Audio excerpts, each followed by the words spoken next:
नमस्कार दोस्तों, स्वागत करती हूँ मैं आप सबका अपने YouTube चैनल बातों बातों में।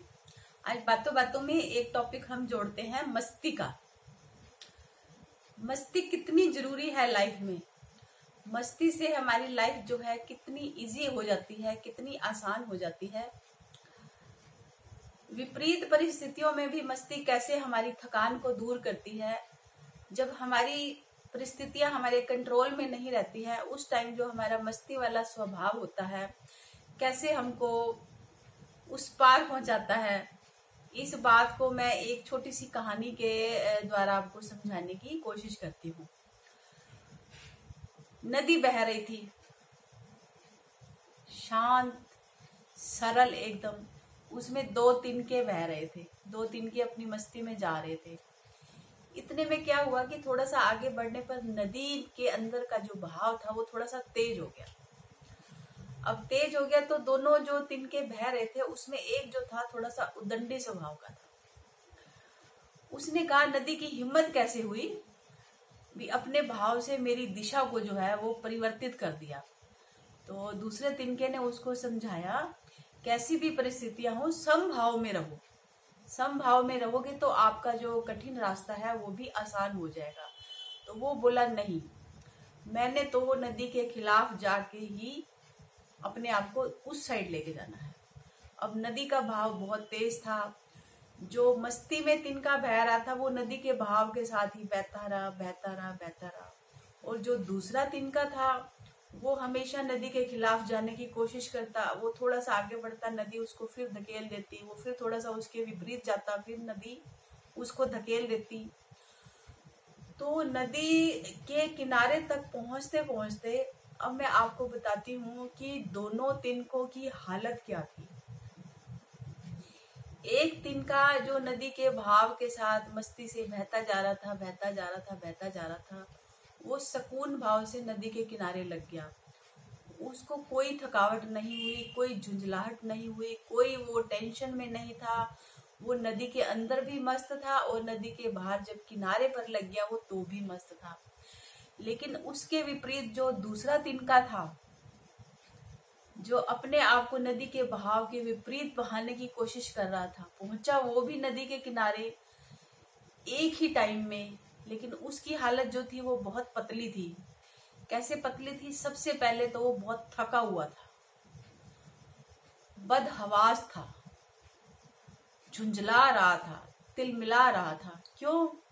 क्योंकि उसने जितनी भी कोशिश की उसके बावजूद भी वो अपनी मर्जी के मुताबिक ना चल के पहुंचा उसी किनारे जहां पर नदी ने उसको लाना था।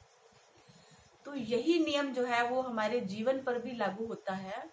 अगर हम अपने स्वभाव में मस्ती बना लेते हैं, जीवन की नैया जो है उसने अपनी मस्ती में ही चलनी है। हमें पता नहीं हमें भगवान ने जिंदगी में कितने रंग दिखाने हैं, कितने उतार चढ़ाव दिखाने हैं, लेकिन अगर हम मस्ती में नहीं बहते, कुदरत के बनाए हुए नियमों के खिलाफ जाते हैं या परमात्मा ने जो हमें समय दिया है उसके विपरीत दिशा में हम जूझना चाहते हैं, नहीं हम ये नहीं, हम तो ये ही करेंगे, तो उसका रिजल्ट क्या निकलता है? उसका रिजल्ट ये निकलता है कि जिंदगी तो कट ही जाती है, लेकिन एक की जिंदगी जो समय के रफ्तार के साथ अपने आप को ढाल लेता है वो बड़ा सुखी होता है। और जो समय के खिलाफ जाके अपने आप को उससे अलग थलग करके अपनी अपनी कोशिशें शुरू कर देता है, एंड में उसका रिजल्ट बहुत बुरा होता है।